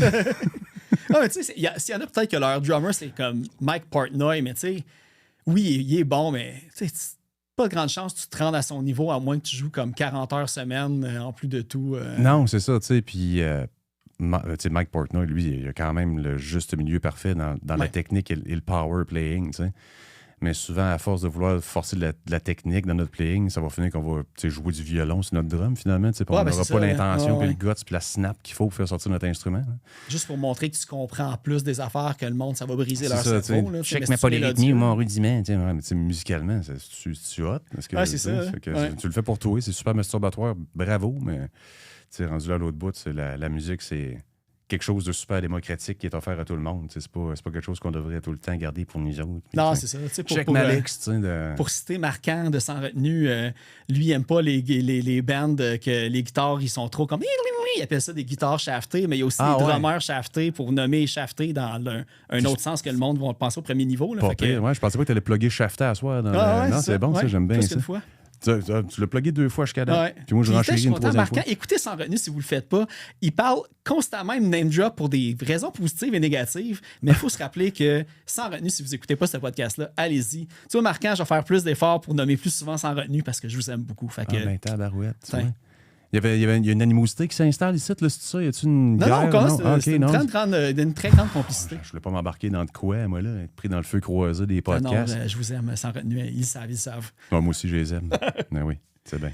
Si on continue dans la chronologie des choses, Oui. parce que, tu sais, c'est une bonne virgule, Lars Ulrich, puis ça nous redonne un petit boost pour continuer. Absolument. Les fauves, les trimpes. Oui. Là, ce que j'ai vu par après, là, il a commencé à avoir une coupe de gigs avec différents bands, enregistrés avec différents bands. Oui. Mais je vais y aller avec un que j'ai vu, que je me dis c'est probablement une joke, mais qui sait? Là, j'ai de Jim Jiggers. Ah, ok, ouais. Mais tu sais, c'est clairement Jim Jigger, de Oui. We Told You So, tout ça. Mais est-ce que de Jim Jigger, ça a vraiment été un projet de composition à un certain point ou ça a juste été une joke d'un soir, tu sais? Ça aurait dû et ça aurait pu. C'est juste que je suis déménagé à Québec après ça. Mais le plan, c'était vraiment d'avoir, tu sais, de faire des vrais shows. Puis c'était de Jim Giggers. C'est qu'on voulait juste faire la tournée des gymnases. C'est que, tu sais, c'était vraiment, tu sais, Je voyais avec- le lien sportif. Avec, oui, puis là, ben, on se serait habillé. Tu sais, en bro, lui, il voulait s'habiller en prof, en coach d'éducation physique. Moi, ça aurait été en joueur de tennis. Jim, je me souviens pas en quoi, mais ça aurait été notre skit, là. Ah, ok, quand Ouais, même bon c'est ça. concept. Ça fait là, que, ouais. ouais, je vous ai tout vendu ça tout de suite. Ça fait que si des fois, il y a des Quelqu'un peut reprendre le projet. Ouais, c'est ça, c'est fait, là. Trop tard. Trop tard. OK. OK, fait que ça Copyright. existait, je suis content. Parce que j'ai vu qu'il y avait eu des pré-prod en 2022 puis tout. Là, fait que je me disais, il y a sûrement quelque chose qui Ah se passe oui, de les ça, hein. pré-prod consistaient souvent à se filmer, nous autres, en train de dessiner des pénis sur les lyric Ah, books. vrai? C'est le moche, Fait que probablement. Non? Je suis pas assez game de faire du moche à mon âge. Ok, Fait que ouais, ça, c'est fait, ça. ça fait quand Ouais, même c'est- depuis ma jeune vingtaine, d'après Ouais, moi. que j'ai moi pas aussi, fait ça. plusieurs décennies derrière. Et Ah, ouais, clairement. juste penser à en faire, je suis paranoïe déjà. tu sais. La dernière Fait fois que- que j'en ai fait, c'était avec mon bon chum Jérôme Lebrun. On était dans une résidence de cégep à Matane. J'avais peur que tu dises de personnes âgées. J'étais comme, qu'est-ce qui s'est passé? Hein? J'avoue que ça aurait été la semaine passée à la résidence. Au jazz. Au jazz, tu sais. C'est que non, on était dans une résidence du cégep à Matane, puis c'était une tempête dehors de neige d'hiver. Tu sais. Ah, quand Fait même, qu'on ne bon, peut pas sortir, c'était comme ouais. de la merde. On avait fait quand même pas mal. Puis c'était Le Seigneur des Anneaux venait de sortir. Puis on l'avait downloadé les deux, puis là, ben, ça commence. Puis là, ben, t'as les petites maisons avec les portes là, de rondes d'un trou, d'un collines. Puis là, tu sais, Gandalf qui arrive, genre. Puis là, nous autres, on est comme. On s'en regarde comme ça marchera pas, hein. Non, ça marchera pas pendant tout. 3 Les deux, heures. on commence à battre triper bien raide. C'est que lui, il crisse son camp dans sa chambre de résidence. Moi, je reste dans la mienne tout seul. Là, on a appelé l'ambulance à peu près 6 fois chacun de notre bord. Ah, ouais. Ouais, on était sûr de mourir. Mal dosé. C'est la dernière fois que j'ai fait du moche. Ouais. Mais cette fois-là, par exemple, j'ai trouvé la réponse à la question universelle. Tu sais, la question universelle, là? Ouais. C'est quoi la vie? Là? Ah ouais? Je l'ai trouvé en esti. J'étais comme, man, esti, je peux pas croire que c'est ça. Mais le lendemain, je m'en souvenais plus. Ouais, là, mais probablement, c'est ça. ce soir-là, j'ai fait, esti, ça y est. Le ciel vient de se dissiper. J'ai enfin trouvé la réponse à la vie. Puis c'était quoi la réponse? Ça devait être genre une anneau pour les rassembler tous. Là. Je sais plus c'est quoi la phrase exactement. Je sais pas, ça a peut-être rapport au Seigneur des Anneaux. Ouais, c'est peut-être bien que ça avait ouvert de quoi sur moi, je m'en rappelle pas. Ça, la compte et compte ou quelque chose dans le Je sais pas si je m'en souviendrais, si je m'en souvenais. Ouais, c'est On va faire attention à ça. Ouais. Si je m'en souvenais, peut-être bien que j'aurais pas eu la même vie maintenant aussi. Ouais. J'aurais peut-être une secte maintenant, quelque part dans le coin nord du Québec. Ouais. Si tu la retrouves, c'est un autre projet que tu pourrais redébuter. Une secte? À temps perdu. Ouais. Si tu trouves la réponse à la vie, tu sais. Ouais, ça peut être un bon petit projet de retraite. Ouais. Une secte. Une petite secte, là. Ouais, tu vois, comme une secte sur le side, là. Juste sur le side. Tu ne demandes pas au monde qui soit tout le temps là. Une fin de semaine sur 2. Là. Ah, c'est ça. Toi, t'es là juste les fins de semaine, mais le reste de la semaine, tu vis ta vie. Tu peux pas te faire chier du monde tout le temps chez vous non plus. À un moment donné, ça te tente d'avoir la paix et écouter tes programmes. C'est clair. Quand t'es calé, tout le monde dehors. Revenez la semaine prochaine, ça va être la semaine de secte. Cette semaine, c'est pour moi, ça. T'as pas payé ça. Oubliez pas votre votre 10 dîme. Billets de vin. Puis, votre dîme, c'est ça. Non, ça c'est clair. Ben, ça prend de l'argent. Ah, ben c'est ça. Si tu veux accéder à la connaissance ultime, il faut que tu la payes. La réponse, pas la première semaine, tu vas l'avoir, c'est sûr et certain. Shit, no, bro. Fait que là, mettons, là. Moi, je savais pas, en fait, que Big Wig, ça avait été la première, on va dire, gig un petit peu que tu avais eu. Puis, je sais pas si tu es au courant ou si tu as comme plus d'informations là-dessus. Ben, je sais que Josh Farrell, je crois qu'il a habité où il habite encore, peut-être même à Montréal. Oui. Puis, il a même géré des studios de pratique, genre dans le coin du Centre Bell à l'époque. Puis, il y a eu des bands avec, pour ceux qui ont écouté il y a des années, Sweet Mess. Alexandre Varin, le drummer de Sweet Mess, a déjà eu un band avec lui qui a roulé. Fait que toi, tu le connaissais-tu avant que Big Wig t'approche? Tu l'avais-tu déjà rencontré pour le lien, on va dire, Québec-New Jersey? Josh, je l'ai seulement rencontré quand on est parti du Québec au New Jersey pour la répétition de Big Wig dernièrement. Parce qu'il ne joue plus avec eux autres, je pense. Mais non, il a joué pendant... c'était le guitariste original du band. Ouais, c'est ça. Ouais. C'est qu'il a joué les 2 premiers albums avec eux autres. Peut-être pas le 3e, par exemple. Mais mes ressources ici, mes connaissances folkloriques du band ne sont pas complètes. Mais non, j'ai pas... Josh, je l'avais pas connu avant. Mais il avait effectivement géré beaucoup de locaux de pratique, des studios dans le temps aussi. Il m'a fait un petit peu le tour de son historique. C'était quand même assez gros ce qu'il gérait à un moment donné aussi. Oui, mais là, j'ai pas le référent exact, mais je pense que les studios qu'il y avait, c'est détruit, je pense, aujourd'hui. C'était vraiment juste l'autre bord du Centre Bell. Je me sais plus c'était quoi le nom de ces studios-là, mais il y avait comme il y avait beaucoup de locaux. Là. Je pense que ça devait être d'envergure, c'était 2000 pour ceux qui ont le référent. Là. Clairement, c'était super gros. Mais je me souviens pas du nom moi non plus, par exemple. Okay. C'était quand même un des gars qui était... Ça a toujours été un gars de business aussi, Josh. Hein? C'est super sérieux, bien cartésien. Ça fait que quand c'était temps de monter... Je pense qu'il habite à Montréal encore, de ce que je comprends. Là. Fait que, OK, c'est ça. Okay. Je pensais que j'avais halluciné, mais... Non, t'hallucines bien. Si t'hallucines bien. OK, parfait. Une bonne hallucination, sans le moche puis sans la secte. On n'a pas besoin de ça, tu vois. Non, c'est ça. Non. On a mûri avec l'âge, là, tu sais. Les hallucinations à jeun, là. Did we? Ouais, c'est ça. OK, fait que ça, c'est une affaire. Puis là, tu sais, on parle beaucoup de Ten Football, on parle beaucoup aussi de Big Wig, mais tu as fait des gigs quand même, des enregistrements studio avec quand même plusieurs bands. Puis les 2 que j'ai retenus de prime abord, il y a eu Straight Line. Je sais pas si tu as fait des shows avec eux autres ou si tu as enregistré avec eux autres. J'étais supposé remplacer pour une tournée l'année passée au Québec ici. OK. Mais finalement, il s'était trouvé un autre drummer steady depuis ce temps-là. Ça fait que c'était pas mal plus intéressant pour eux d'avoir un steady qu'un remplaçant. Ça fait que c'était supposé arriver. C'est un presque. C'est un presque. C'est aussi avec Much the Same. Il m'avait demandé pour remplacer une tournée à un moment donné. Parce quand même des bons bands. Moi, j'aurais aimé faire la tournée avec Much the Same. J'aurais vraiment aimé ça pour vrai. Parce que j'adore les tunes à Chris. J'aime ça comment est-ce qu'il écrit ses chansons. J'étais prêt à y aller. À un moment donné, il m'appelle. Ouais, finalement, notre drummer, il fait le mieux. Il est plus malade. Je suis comme, Calice! Ah ouais, c'est ça. C'est proche. Je peux jouer une tune. C'est ça. Je suis comme, mais j'aurais vraiment aimé ça à faire la tournée avec Much the Same. Mais tu sais, c'est des genres d'affaires, des opportunités qui arrivent une fois de temps en temps. Puis ça arrive. Si ça arrive pas là, mais t'attends un petit peu. Ouais, ça peut arriver à un moment donné, éventuellement, c'est sûr. Là. Tu paniques pas avec ça. Ah, c'est ça. Non. OK, puis l'autre que j'ai vu puis que je connaissais pas, Necker, le band d'Italie. Oui, mais ça, c'est hot, ça. Ça, j'ai vraiment trippé avec ça. Nico et Ludo, que je salue d'ailleurs, Nico, c'est un Italien typique. C'était tellement drôle. Là. Quand il pognait les nerfs, pas pogner les nerfs pour vrai, mettons, il y a de quoi, sa carte de crédit marche pas. Super, tu sais. Expressif. Démonstratif. Hein? Non, c'était super. C'était une maudite belle tournée, ça. On a fait ça pendant un petit bout, puis j'ai eu le plaisir de le revoir d'ailleurs en Italie durant la tournée avec Ten Football. Par rapport à un moment donné, ils sont pointés à la gig, puis ça faisait 6 ans que je les ai pas vus. Ah, OK, ouais. Ils ont décidé de faire la route pour venir nous voir. C'est que j'étais super content de les revoir. Mais tu as fait la tournée avec eux en Europe ou au Québec? Au Québec. OK. Ouais, au Québec. Ça fait que c'était back in the days, en 2018, je pense, dans ce coin-là. Ça fait que c'était une petite tournée fin automne, bien sympathique. Okay. C'était très intéressant. Ludo, d'ailleurs, qui est parti en peu depuis ce temps-là, il a joué avec des bands comme... comment est-ce que ça s'appelle? Neo Visicaris, qui est un très gros band européen. Après ça, il a joué aussi pour Flesh God Apocalypse. Ça fait qu'il a fait des gros bands après ça. OK. C'est un musicien incroyable. Puis, graphiste de fou. En super plus, talentueux. OK, ouais. Fait que vous aviez quand même une couple de sujets communs qui faisait que ça devait être facile à travailler parce que le côté graphiste, tu sais, je pense que c'est ça que j'ai vu que tu as fait du 2D puis du 3D à un certain point. Tu sais, j'ai vu même c'est toi qui as fait un des derniers logos de Too Fast For You aussi. Ben oui, ça. Fait oui, je travaillais avec Mathieu Jacques là-dessus, puis ça gagne pour le petit logo de Too Fast For You. C'est super le fun à faire. Puis, graphiste, j'ai fait ça longtemps. Hein. Ça a été un de mes premiers travails en animation 2D dans le temps pour Radio-Canada. C'est qu'on faisait des petits bonhommes. J'ai vu ça. Il paraît que. Ben oui, il paraît que. Caroline, t'es bien informé, toi.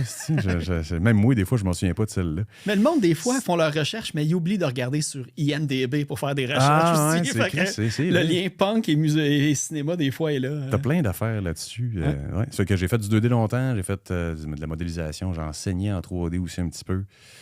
J'ai enseigné la scénographie. C'est que j'ai fait bien des affaires en graphisme. J'en fais encore un petit peu aussi. Okay. Je fais du tatouage, je repars ma petite business de tatouage très bientôt aussi d'ailleurs. T'es le multitask, la combinaison de tout. Fait Jack of all trades. Exact. Ouais. Excellent dans rien, mais moyen dans tout. Yes. Ouais. OK, mais tu sais, on a mentionné IMDb. Puis là, des fois, évidemment, il y a des homonymes. Fait que, il doit y avoir d'autres Guillaume Fortin au Québec. Fait que c'est peut-être pas toi. Mais j'ai quand même trouvé 2 titres de films, c'est sûrement des courts-métrages, Dolores et Le Délateur. Ça a-tu rapport avec toi, ça? Le Délateur, peut-être. C'est-tu Jean-Claude Leblanc qui a fait ce film-là? Hey, j'ai aucune idée. Pour vrai, okay. J'ai pas si poussé que ça. J'ai pas poussé ça si loin. Mais... J'ai fait quelques tournages, mais je pense pas que ce soit ces films-là. Là, okay. J'ai fait des tournages de vidéoclips, un court-métrage très trash qui est passé dans un festival. Genre Fantasia ou. C'était calissement trash. Là, ça fait que c'est passé dans un petit festival bien underground ici à Montréal. Spasme, quelque chose de même. Là. Comment t'as dit? Je sais pas, Spasme aussi, là, le festival de court-métrage. C'était pas horreur, par exemple. C'était vraiment. Dark. Tu sais, Kino, mais version ketchup moutarde. Là. OK, mais t'étais acteur là-dedans ou t'avais une gig d'animation? Ah oui, OK. J'étais acteur là-dedans. Ouais. Okay. Ça fait que j'ai eu quelques petites affaires. Bodactan, j'ai oui, c'est ça, parce que moi, j'avais le clip Sainte-Nitouche, c'est le seul que j'avais trouvé. Une de mes premières apparitions à la caméra, c'est une vidéo Sainte-Nitouche. C'était super le fun à faire, ça, en plus. C'était super trippant. Avec une gang d'amis, j'imagine. C'est tout fini de là bien chaud. Ça a bien été. Allez voir. Sainte-Nitouche de Bodactan, justement, est encore là. Puis la toune est vraiment bonne en plus. Ouais. Vraiment. Encore à ce jour, là, on peut l'écouter. Puis c'est comme. Yeah! Ouais. Puis en fait, le clip a bien vieilli quand on parle du sujet, parce que justement, ça pointe les problèmes. Je pense que oui. Qu'il y a peut-être dans les bars aujourd'hui qu'on discute plus. Je pense que oui, c'est ça. Je pense qu'à la limite, ça fait encore peut-être plus de sens que ça en avait dans le temps qu'à la sortie. Exactement. Parce qu'on s'entend que des creeps, il y en a partout et la classe se perd fucking vite. Le barmaid, il n'est pas gagnant au final comme il pensait. C'est ça. Ça prend rien pour acquis, boy. Non. Okay. Un autre gig que j'ai vu puis que j'avais aucune idée qu'il y avait un lien avec cette band-là puis toi. C'était bon. C'était un band que... Ouais, c'était quoi? On va-tu une plug pour peut-être... c'est la Bose. Ah, OK. En plus, c'est des punks en plus. Ça. Ben oui, c'est pas loin du site. C'est la Juiced as fuck. Hey, là, je suis mêlé. Easy IPA. Ouais. Les brasseurs et propriétaires, ils ont un band punk, puis ils ont déjà joué au Poudin une couple de fois. Puis là, je me sens mal depuis me souvenir du nom. C'est-tu Boyd's? Non. Mais Boyd's vont jouer souvent avec eux autres. Oui, justement, j'allais parler de Boyd's, justement. Parce que il y avait des liens avec eux autres. Je sais t'as fait des gigs avec eux, de ce que j'ai compris. Oui, 2 fois. J'ai ma première tournée américaine, écoute. Ah oui, littéralement. OK, c'est ça. Parce que le drummer, c'est le drummer de Beatdown. Il a joué avec Mewdy. Tu sais, je veux dire, le band, il est comme fixe depuis tant de temps. Mais c'était Boyd's à leur premier album, dans le fond. Là, c'est quoi le prénom du chanteur, donc? Patricio. Patricio, c'est ça. Parce que c'est le claviériste aussi des Planet Smashers présentement. Puis le bassman Andy aussi, qui est le chanteur de Boyd's. Ouais.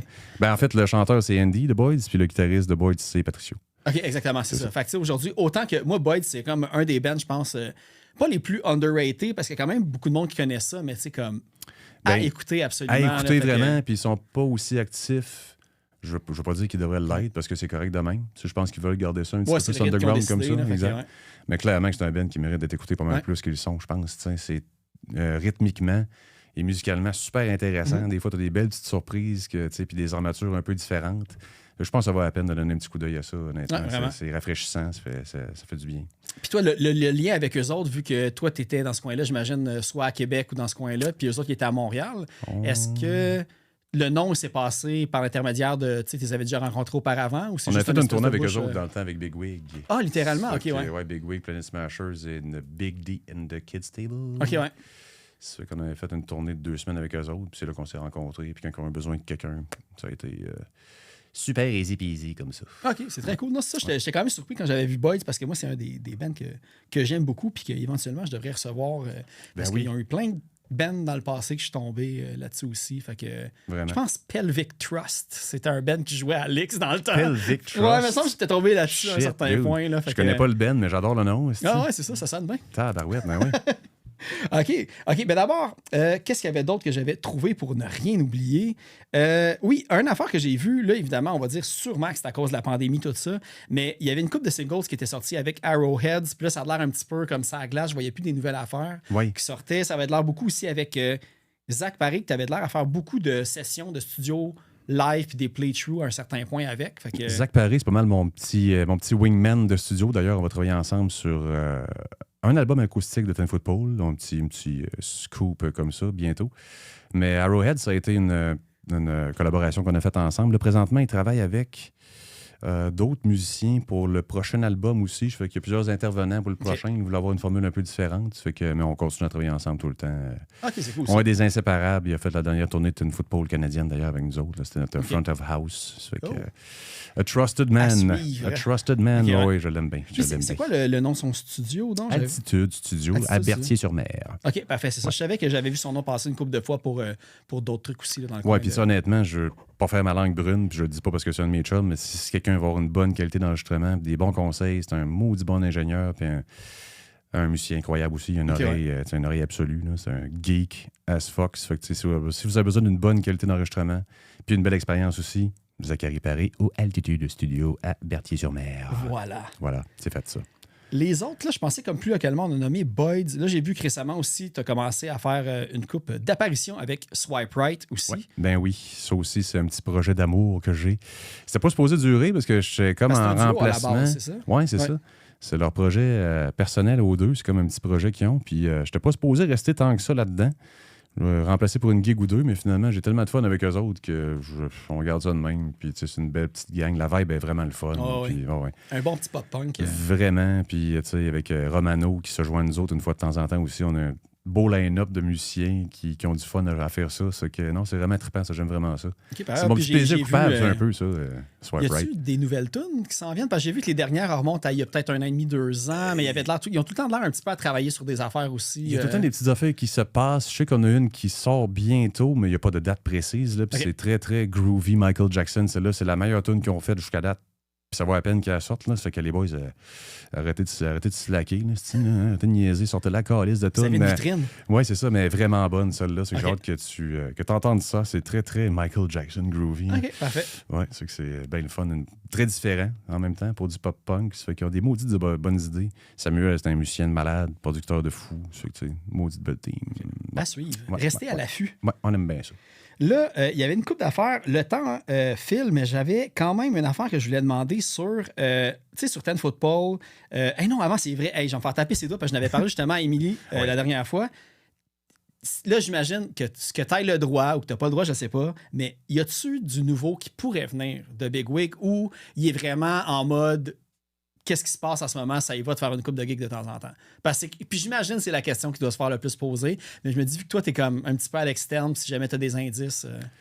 Oui, puis tu sais, je suis un peu plus dedans, mais même là, comme je te disais tantôt, ma job à moi, c'est de faire les gigs. Tu veux pas les perdre parce que tu as snitch. Parce que je pose trop de questions, tu sais, ça fait que show me the throne, puis je vais aller m'asseoir en arrière du drum. C'est pas mal ma seule job. Tu sais, honnêtement, le restant, les politiques, les projets à venir, tout ce qui entoure les bands, j'essaie de pas trop pas m'intéresser à ça, mais j'essaie de juste pas trop me mêler de ça. Ouais, c'est pas toi le capitaine du navire. Non, dans les deux c'est cas, Dennis pour un, puis Clairement. Tom pour l'autre. Puis c'est genre, je connais ma place. Ouais. Je suis juste, je suis juste le sub-drummer des deux bands, en fait. Là. Ouais. C'est son zero-in sur ce que c'est vraiment. Je suis pas...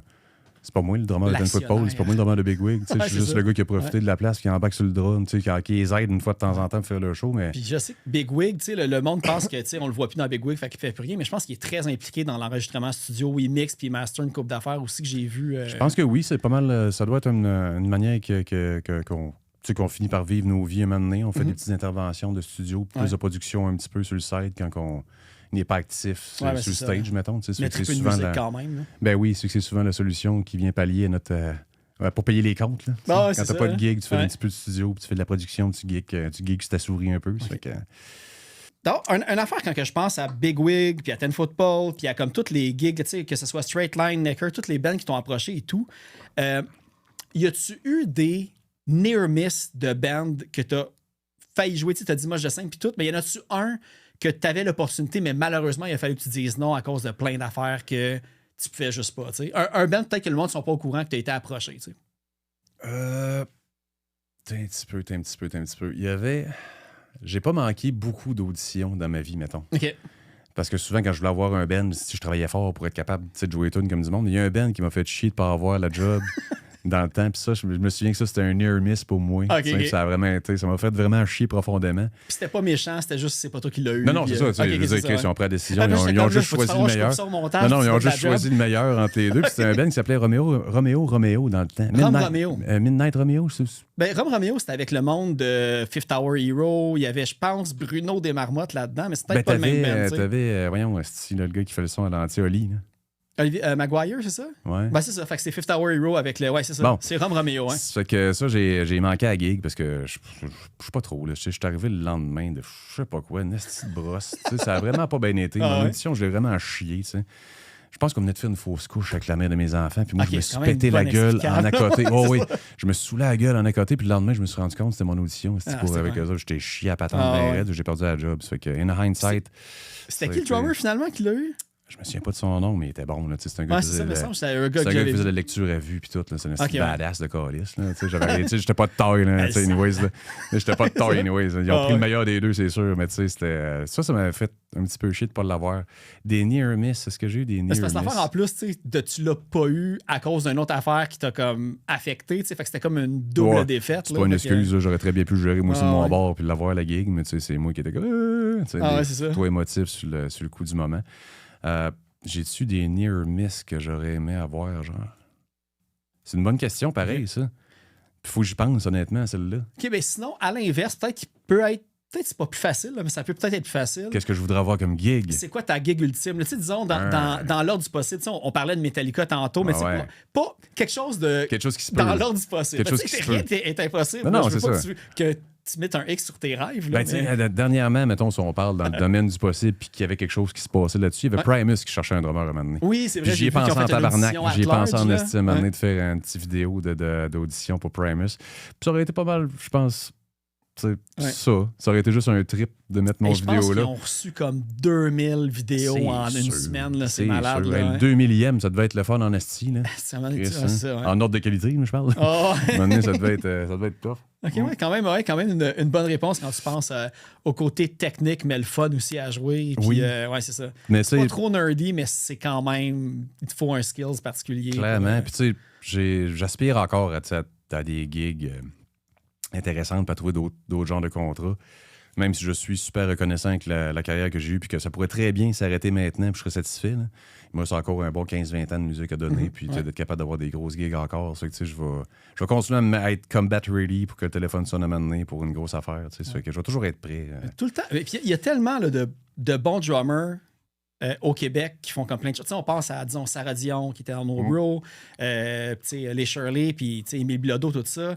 Ryan Stevenson de Kamakazi qui a fait des estiques de grosses gigs aussi, autant dans l'hip-hop, que je pense que lui qui a joué avec le 8-3, si je ne me trompe pas. Julien Blais de X-Large qui a joué avec Chris... Gloria Stephen, tu sais, il a fait je savais pas, j'avais Cœur de Pirate. Non, il était parti pendant un bout. C'est un grand batteur au Québec, Julien. Puis justement, sa carrière est peut-être un peu moins... Mais il j'ai est parti vu... pendant longtemps aussi pour jouer Ouais. avec Gloria Estefan. Ça fait que, tu sais, Je il a savais eu une pas cette carrière affaire-là, mainstream ok, à côté, ouais. ce gars-là. Là. Mais là, Ouais. je vois qu'il habite genre à Saint-Luc puis qu'il fait des affaires de drummer là-bas. Je pense que j'ai vu qu'il y avait comme une affaire de drum aujourd'hui. Ben d'annoncer oui, que c'était lui j'étais qui supposé faisait, participer, mais finalement, je me suis inscrit, je ne peux plus y aller. Ah, ok, c'est ça. Fait que, Une espèce d'affaire de plein de excuse-moi, drummers sur le Julien. bord de l'eau. là, Ouais, mais- excuse-moi, Julien, je me suis inscrit, mais j'ai choqué. Ça fait que, ouais, c'est ça. vraiment pas. Ah, qu'est-ce que tu veux. Mais c'est Qu'est-ce ça. que tu veux? Que de bons drummers.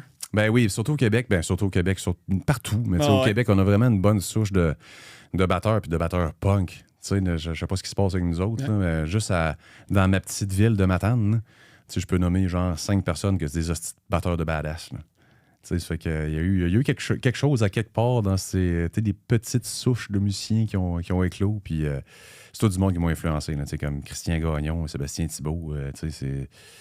Un petit boom. C'est tout du monde qui m'ont influencé quand j'étais jeune, ça, tu sais, à l'école. Ça fait que j'en joue autant à eux autres que tu sais, toute la scène et toutes les belles. grands Tu de sais, ce monde, j'ai ouais. pas mérité grand-chose de ce que j'ai eu. Ça fait que, tu sais, c'est toujours un peu bizarre de me retrouver dans une chaise comme ici, puis d'avoir à parler, tu sais, de mes creds, parce que quelque part, ça a tout été pelleté dans ma cour. Tu sais, j'ai Ben, c'est juste que t'as été à la bonne place au bon moment, finalement. Tu sais, puis, Ben, oui, puis non, dans le sens, je pense que oui, il y a ça, mais tout ça ne serait pas arrivé si tu n'avais pas tout le temps travaillé d'une manière constante. Puis à un moment donné, les gigs se présentent à toi juste quand tu fais la bonne affaire bien d'une manière non-stop aussi. Tu sais. faut Fait que tu sois prêt à mettre le travail, par exemple. ça, Si tu ouais. mets pas le travail, c'est clair qu'il n'y a rien qui t'arrive. Mais tu Mhm. sais, je vais toujours être reconnaissant puis je prendrai jamais rien pour acquis par rapport à ce qui est arrivé et les chances que j'ai eues parce que tabarnak, ça peut arriver à plusieurs personnes, Ah, ça, ouais. là, tu sais. Non, mais tu sais, on dit qu'on a beaucoup de bons drummers au Québec, puis tout ça. Tu sais, je vais avoir des tonnes de shows de bands locaux aussi et tout. Puis oui, il y a plein de bons drummers. Il y a beaucoup de drummers polyvalents. J'ai Ouais. tout le temps pour dire versatile, mais je sais que c'est un anglicisme. Je vais me corriger. Ça l'est-tu?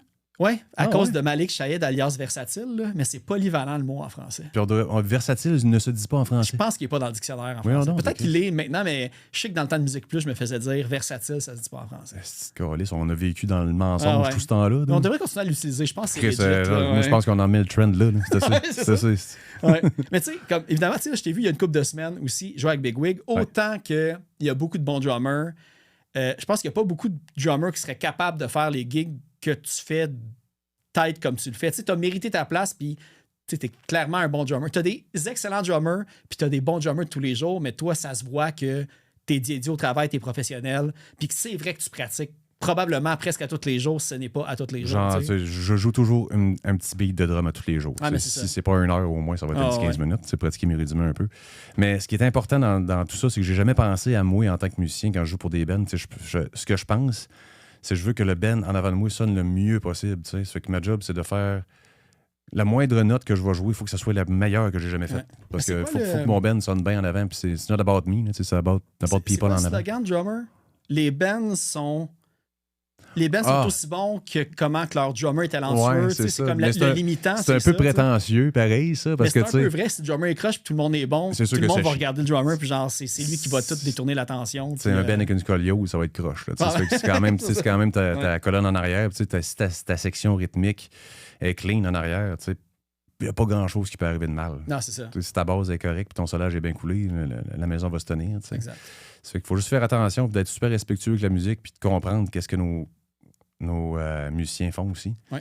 Tu sais, quand tu as un son de marde, check un peu leur manche, tu sais, il faut que tu sois aware de ce qui se passe des fois sur le stage un peu parce que faut que tu sois capable de réagir s'il arrive un petit fuck aussi. Ça fait que, Plus tu sais, t'en fais, plus t'as ces référents-là aussi puis les réflexes. Là. Fait que- clairement. Puis c'est vraiment about caring more than, you know, je sais pas trop, tu sais, showing off. Pro-ing. Ouais, c'est ça. Tu sais, Ouais. je suis même pas capable de faire tourner mes baguettes dans mes doigts. Ah ouais. Je suis pas capable de faire ces patentes-là. Ça m'a jamais intéressé, mais ce qui m'intéresse, c'est de faire sonner mon monde en avant. Ah ouais. tu sais.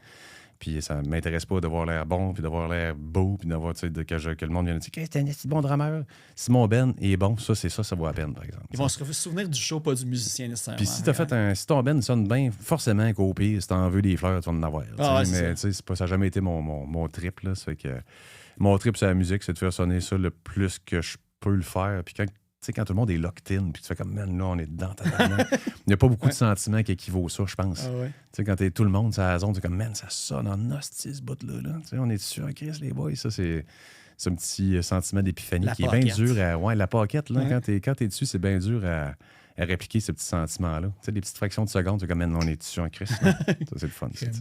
Mais je pense que c'est une bonne manière de terminer tout ça avec tout. Mais merci pense énormément, que oui. Guillaume. Puis je suis Ben- content qu'on ait finalement réussi ce succès. À travers nos vies d'adultes et le rythme incessant, De on a l'été. été capable de se fitter quelque chose. Écoute. Ouais. Merci bien gros de m'avoir eu. Merci. Hey, super gentil. Puis on finit ça avec Ceaseless, Succès Souvenir de Darkest Days. Ah ouais, donc. Puis pour la suggestion des Insoumises, Ben Jack's Brigade de l'album License to Kill. Ouais, donc. Fait qu'on va écouter We Are Ben Jack's Brigade pour ceux qui avaient un peu on va dire le Irish, Scottish, Let's go. punk, pour avoir mentionné Bud Acton un peu puis tout. Très bonne idée.